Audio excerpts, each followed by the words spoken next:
What's up, you guys? It's your girl Ariel Sunflower with my melanated bookworm channel.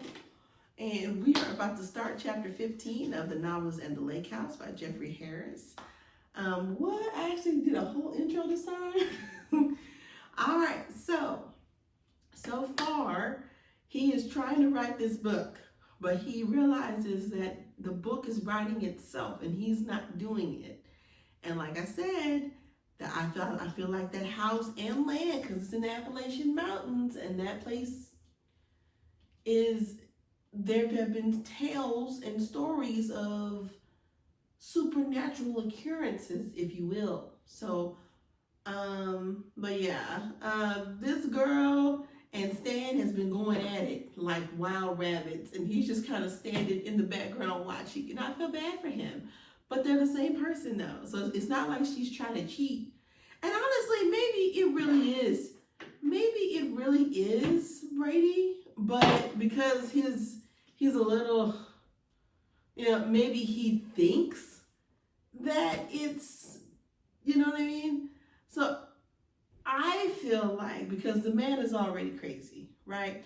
I feel like Stan doesn't even exist. I feel like all this really is, I mean, granted, it is in his imagination, but I do feel like by the house being haunted, that maybe, or that by the house being haunted, maybe when he's at the house, he comes to life.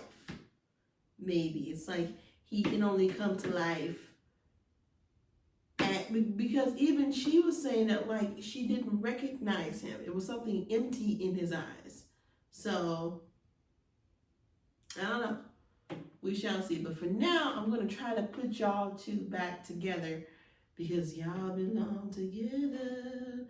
Okay, let's do this. All right, chapter 15. Okay. Snow had fallen for days, and the ground was covered by several feet.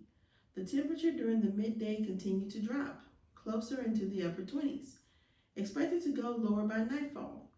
As the snow would fall, the gust of winds would carry it in various directions as it made landfall. The wind would reach nearly 20 miles an hour, and at times, the wind gusts alone would reach over 30 miles an hour easily throughout the day. Tanya, okay. She is reading the book. Okay, I think she's reading the first book. So we talk about Tanya. Tanya, okay. All right, let's see. Tanya remained inside the house, standing in the dining room area, staring out the many windows and looking outside at the snow. Just seeing the cold outdoors made her body feel the cold chills from inside, despite the inside being cozy and warm. A fire burned within the fireplace inside the dining room, just across the room where Tanya stood with her back facing while staring out the window, and a nice stack of wood could be seen near the fireplace, where it had been stacked and prepared to be placed by the fire by Stan.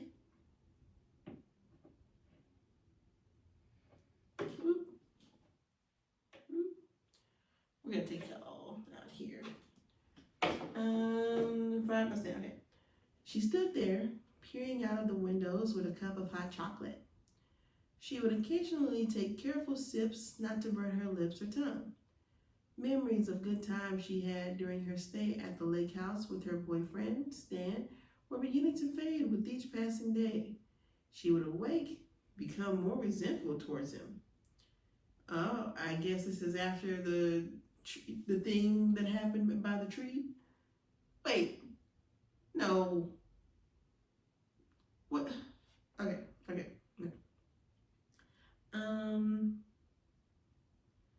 Let's see. Each day these last few weeks, he has become unstable, beating on her. Excuse me? Beating on her?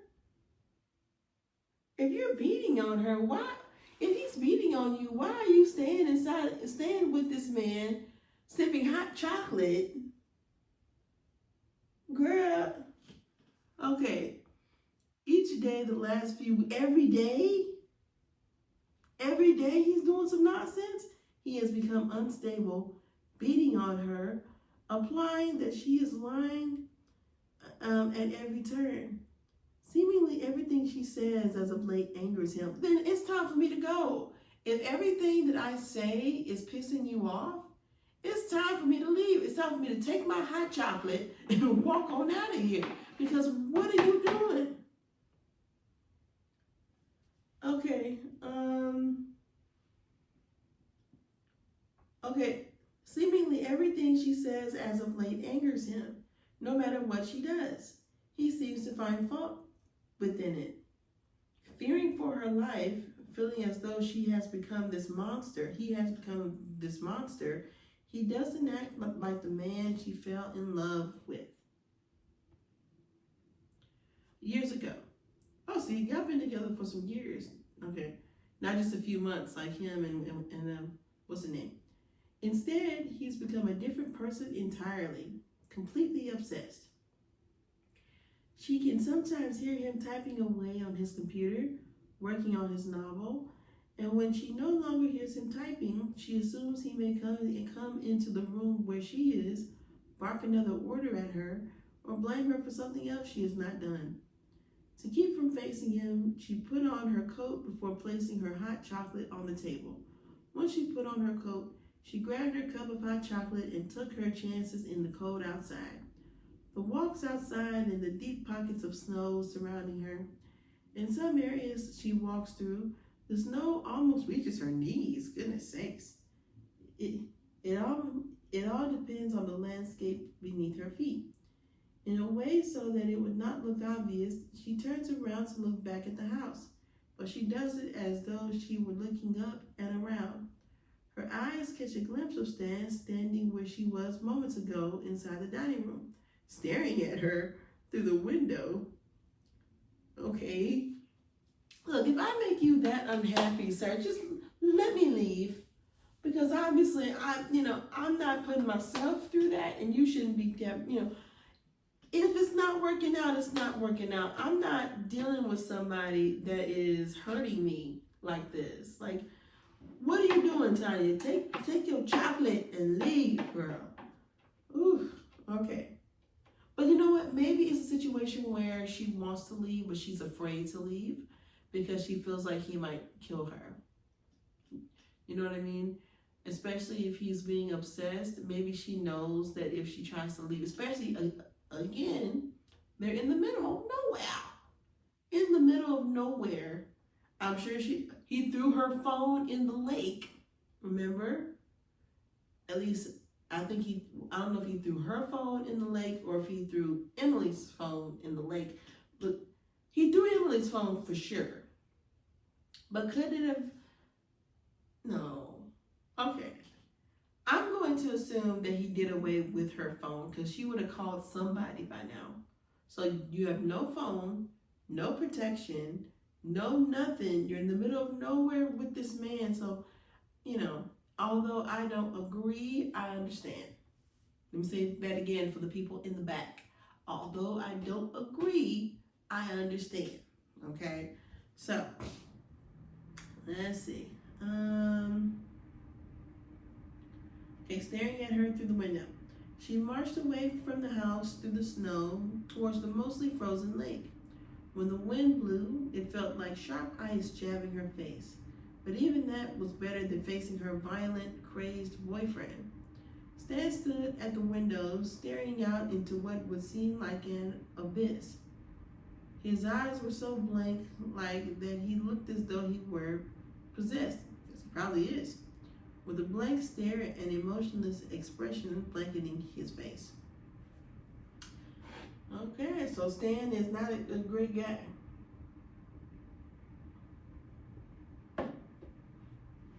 It would appear as though he were falling into insanity. No longer himself, his thoughts were no longer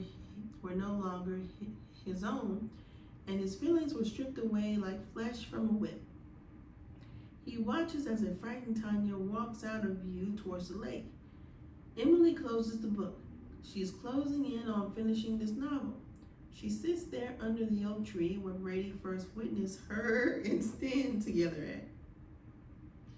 She sat on the ground with her back against the tree.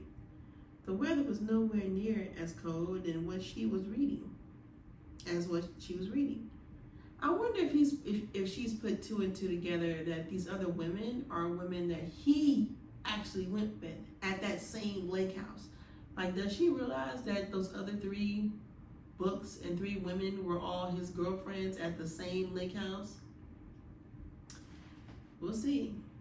But it was a bit cool out. Enough so that she wore more clothing than usual. Jeans and a long sleeve purple shirt. Giving her eyes a rest, she sits there listening to nature all around her, hearing the birds fly around. It was so lovely out, she thought, and while observing things around her and taking in the beauty of the mountains she had been in for weeks, her eyes fell on something troubling, making her skin crawl and her nerves unstable.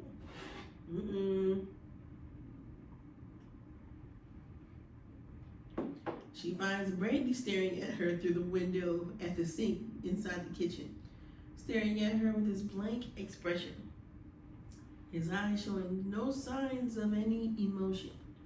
It was nearly reminding her of Stan, whom she had just been reading about in the novel when he was staring at Tanya through the dining room windows. Excuse me. It was creeping her out. It made her feel uneasy. So she got up from her spot and walked out of view from him, able to see her through the window. Once she is gone from sight, Brady walks to his office, sits in his chair, and stares at the computer screen. What appeared on the screen was exactly what Emily saw, and her exact thoughts had been written down, from where she stopped reading the book to when she saw Brady through the kitchen window staring at her. He sat there looking at the screen. Only instead of it being Brady she saw through the window, it was written down that Stan was the one she saw through the kitchen window, staring at her, sitting under the oak tree reading a book. The winter out there was becoming more brutal with each passing day. They were late into December, and the dining room and living room had been decorated with Christmas ornaments. A Christmas tree stood tall and was decorated in the dining room, which has been placed near the window surrounding most of the room. In that way, when outside, they could see the tree lighting up from inside. It may have been Christmas, and the house may have been decked out inside and outside with much Christmas lighting. It was something Tanya had done to get her mind off the stress and worry she had endured in the past month. It did not feel like Christmas to Tanya. Stan had become so distant. He was seeing things that were not there, believing that he was seeing things that were not there, believing what he was seeing, and blaming her for any misfortune. Okay. It was midday when Tanya came back inside the house, and she had been outside walking around in the snow that had stopped falling for several hours. The snow had gotten knee deep in various areas, depending on the landscape when walking about.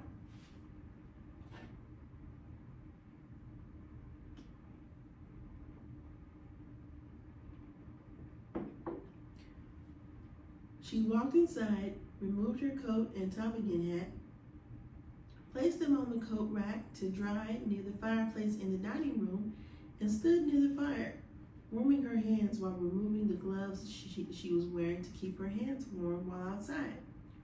While doing so, she could hear a cracking sound across the floor. It came from upstairs, so she looked up and stood at the railing upstairs. She spotted Stan standing there, looking down at her with this malevolent expression. He makes his way down the stairs with his eyes fixed on Tanya the entire time he walks. While Tanya remains where she is unable to move, feeling as though he'd kill her if she moved. Oh, okay, so she really is fearing for her life. So she's basically trapped there.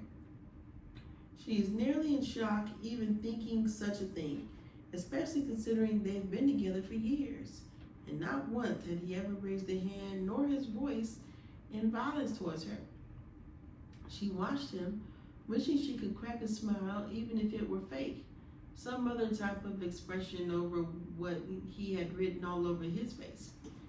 He now stands in front of her, his eyes meeting hers, and while she stood there watching this almost menacing expression he was giving her, she felt as though she should try something, hoping it could get his mind back to normal. She is not sure what is going on with his mind, whether stress has gotten to him over writing this book he has been working on seemingly nonstop, or it could be after being out here closed off for so long from others that has somehow done something to his mind. There are so many variables to choose from that could be a reason behind his madness of late. She stretched out her hand, hoping to hide her fear from her eyes and still the nerves within her hand while gently rubbing the skin upon his warm cheek. A smile taking shape on her face when he closed his eyes and placed his hand over hers. It was starting to feel as though he were back to normal until he opened his eyes and gave her this cold stare before swiping her hand away from his face. He reaches out and grabs her by her blonde hair and pulls her back, not in a rough-like manner where it could have hurt her. What? He leans in and kisses her neck, and the warmth of his breath falls upon her skin, a slight nibble from his teeth into her neck. She stood there without a word to give, allowing him to press his teeth into her flesh before he pulled away and was now giving her this look that did not sit well with her. Without a word, he reached out, grabbed her shirt, and pulled it from her, ripping it right off her body. Okay, this seems violent. Her were exposed, and she hadn't worn a bra since being alone with her boyfriend through much of her stay at the lake house. He tugged at her jeans, ripping them down to her ankles along with the pink earrings she was wearing. He throws her to the couch. No words falls from his mouth. Only his actions do the talking for him. When she was on the couch, a bit frightened by the way he was manhandling her, it only went further when he pulled his erect from his pants into her view for her blue eyes to fall on. He grabbed a handful of her hair and shoves his in all his glory right into her, making her before he sits down while placing her. Okay, so either you being violent in either way, like.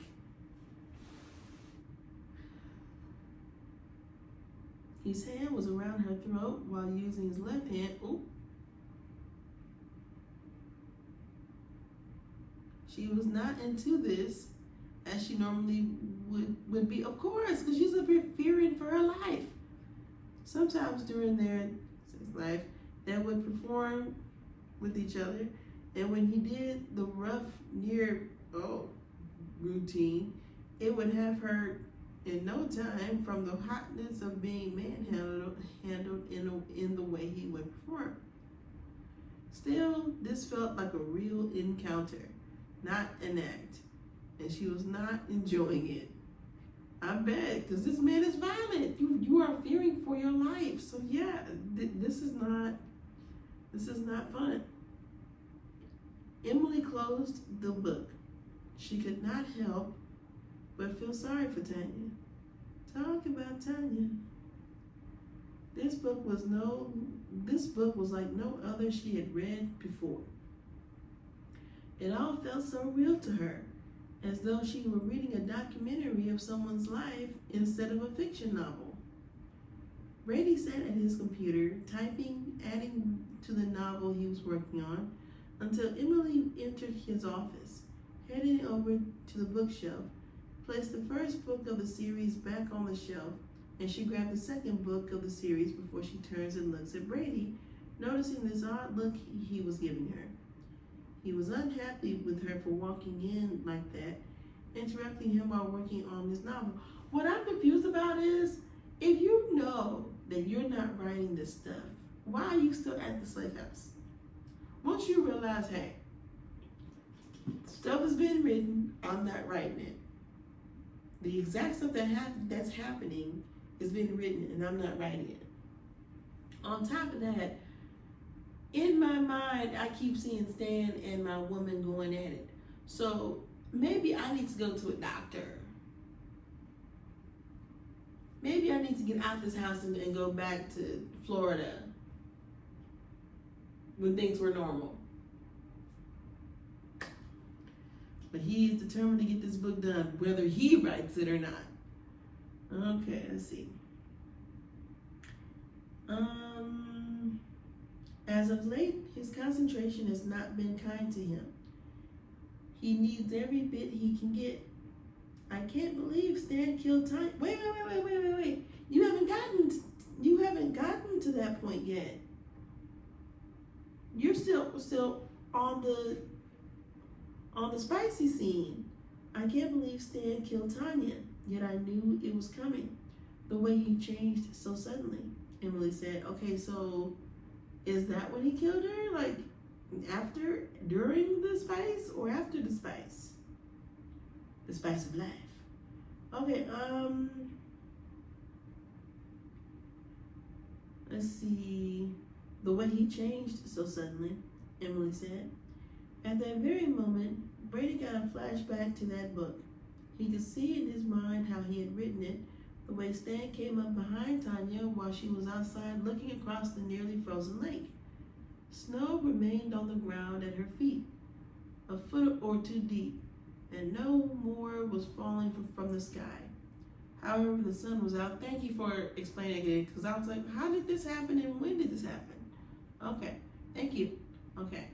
However, the sun, he planned it. The author planned that. Haha, I see what you did there. However, the sun was out, yet it was still cold. Not too long ago, I wanted to be here forever and ever.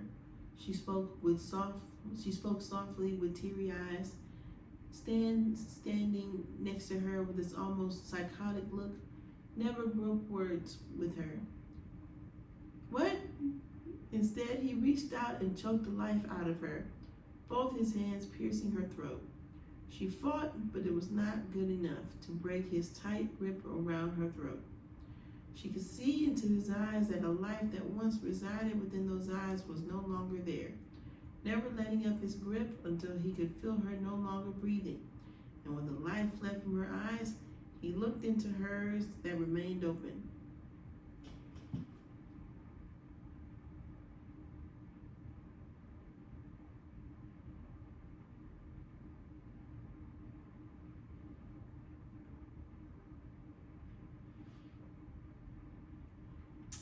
You wanted to be here forever and ever, and now here is your chance. Oh. Oh, these allergies are kicking my butt. Oh, it's got my eyes watering. Oh my goodness. Okay, allergies are not fun, guys.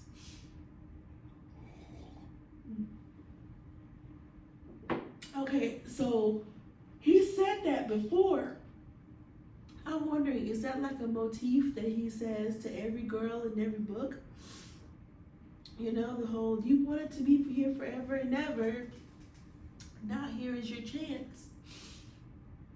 I feel like, again, he said that before. Oh, no.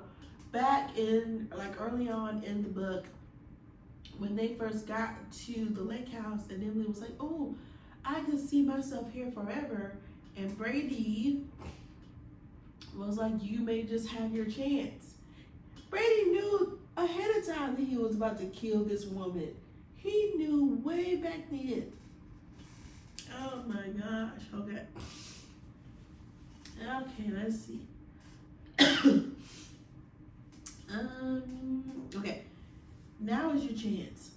He mumbles just before he releases his grip from around her throat and allows her lifeless body to fall to the ground into the snow.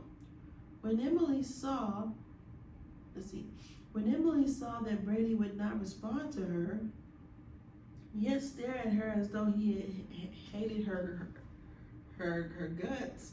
She felt the need to leave and not break any more words with him. She knew he was focused, yet she knew he was being a dick about it as well. So maybe he wasn't trying to be mean. Maybe he was thinking about the book and that just, I don't know, wanting to say F you and leave. She decided to keep it to herself and just leave the asshole alone at his work, alone with his work. Y'all.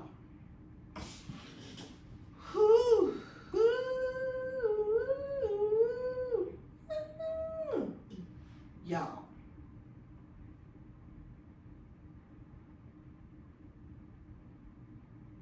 Somebody's gonna die at the end of this book. I don't know if it's gonna be Brady or if it's gonna be Emily. I feel like it's gonna be Brady. I feel like Emily is going to kill him because there's still a part of me that feels like she's psychotic too, that she's crazy too, and I feel like she is going to kill him, and then she's still gonna publish the book, but then she is going to be the one that keeps the storyline going. Like she's going to be like, oh, this author Brady, whatever his last name is, he inspired me to keep his legacy going with these, and then she's gonna live in the lake house, and then she's gonna write the books, and she's gonna have different boyfriends. I know. I know. It very well might not happen at all, okay? But I do like to look at the different possibilities, okay? But one thing I do know is that somebody's not gonna make it at the end of this book. If anything, I think that her reading these books are going to let her know what the signs are, and it's going to let her know like where things are located, like where different maybe weapons are located, different exits are located, different burial spots are located. So she'll be able to actually, But what I'm wondering is, what book was Tanya reading? When Tanya was, like, when maybe I'm getting the stories confused, but we'll see. Anyway, that is all for now. Let's go ahead and jump into chapter 16. I'm going to grab some more water, and then I shall return. Peace.